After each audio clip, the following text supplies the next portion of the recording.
तो चलिए मेरे प्यारे बच्चों, अब हम बढ़ते हैं इस प्रश्नावली के आखिरी सवाल यानी 7वें सवाल की तरफ। तो चलिए सबसे पहले हम सवाल को ध्यान से पढ़ते हैं। कहानी थोड़ी लंबी है पर ध्यान से सुनिए। प्रश्न संख्या 7 है, किसी खेल के मैदान के चारों ओर एक वृत्ताकार पथ है। इस मैदान का एक चक्कर लगाने में सोनिया को 18 मिनट लगते हैं, जबकि इसी मैदान का एक चक्कर लगाने में रवि को 12 मिनट लगते हैं। मान लीजिए वे दोनों एक ही स्थान और एक ही समय पर चलना प्रारंभ करके एक ही दिशा में चलते हैं, तो कितने समय बाद वे पुनः प्रारंभिक स्थान पर मिलेंगे?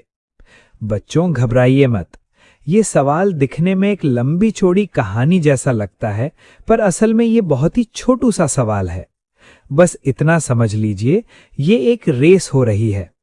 सोनिया थोड़ा धीरे भाग रही है, उसे 18 मिनट लगते हैं। रवि बहुत तेज भाग रहा है, उसे सिर्फ 12 मिनट लगते हैं। अब सवाल ये है कि वो दोबारा कब मिलेंगे। जब भी ऐसा सवाल आए जहां दोबारा मिलने की बात हो या घंटियां एक साथ कब बजेंगी की बात हो, तो हमें बस एक ही काम करना है। हमें निकालना है एलसीएम यानी लघुत्तम समापवर्त्य। चलिए एक उदाहरण से समझते हैं। अब आप सोच रहे होंगे कि सर, दोबारा मिलने के लिए हम एलसीएम ही क्यों निकालते हैं? तो चलिए इसे एक छोटे से उदाहरण से समझते हैं। मान लीजिए दो दोस्त हैं, ए और बी। ए को एक चक्कर लगाने में 2 मिनट लगते हैं, बी को एक चक्कर लगाने में 3 मिनट लगते हैं। अब ए का टाइम देखिए, 2 का पहाड़ा। पहला चक्कर पूरा हुआ 2 मिनट में, दूसरा चक्कर पूरा हुआ 4 मिनट में, तीसरा चक्कर पूरा हुआ 6 मिनट में। अब बी का टाइम देखिए, 3 का पहाड़ा।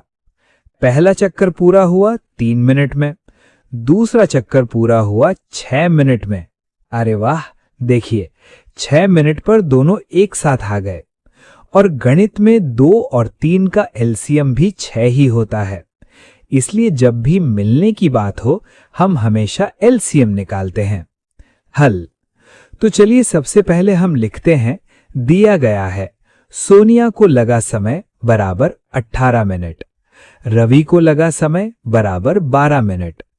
अब हम इन दोनों संख्याओं 18 और 12 का अभाज्य गुणनखंड करेंगे। पहली संख्या, सबसे पहले हम 18 को लेते हैं। चलिए 18 को तोड़ते हैं। 2 नम्मा 18, फिर 9 को तोड़ेंगे, 3 तिया 9। तो 18 के अभाज्य गुणनखंड बने 2 गुणा 3 गुणा 3। इसे हम लिख सकते हैं 2 गुणा 3 की घात 2। दूसरी संख्या, अब हम 12 को लेते हैं। चलिए 12 को तोड़ते हैं। 2 छक 12, फिर 6 को तोड़ेंगे, 2 तिया 6। तो 12 के अभाज्य गुणनखंड बने 2 गुणा 2 गुणा 3। इसे हम लिख सकते हैं 2 की घात 2 गुणा 3। अब एलसीएम निकालने का नियम याद है ना बच्चों? जो बॉस है यानी जिसकी पावर यानी घात सबसे ज्यादा है, हम उसे चुनेंगे। 2 को देखिए, 18 के पास एक 2 है, लेकिन 12 के पास 2 बार 2 है, तो हम ज्यादा वाला उठाएंगे यानी 2 की घात 2। अब 3 को देखिए, 12 के पास एक 3 है, लेकिन 18 के पास 2 बार 3 है, तो यहां भी हम ज्यादा वाला उठाएंगे यानी 3 की घात 2। तो हमारा एलसीएम बना 2 की घात 2 गुणा 3 की घात 2। अब चलिए आराम से गुणा करते हैं। 2 की घात 2 यानी 2 दूनी 4, 3 की घात 2 यानी 3 तिया 9। अब बस 4 और 9 का गुणा कर दीजिए, 4 नम्मा 36। लो, आ गया हमारा उत्तर। इसका मतलब है कि 36 मिनट बाद वो दोनों उसी शुरुआती जगह पर फिर से मिल जाएंगे। फाइनल उत्तर।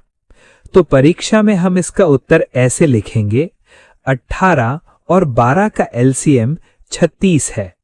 अतः सोनिया और रवि चलना प्रारंभ करने के 36 मिनट बाद पुनः प्रारंभिक स्थान पर मिलेंगे। और बस ये प्रश्नावली यहीं समाप्त होती है। अगर आपको यह वीडियो पसंद आया तो इसे लाइक करें और अपने दोस्तों के साथ शेयर जरूर करें।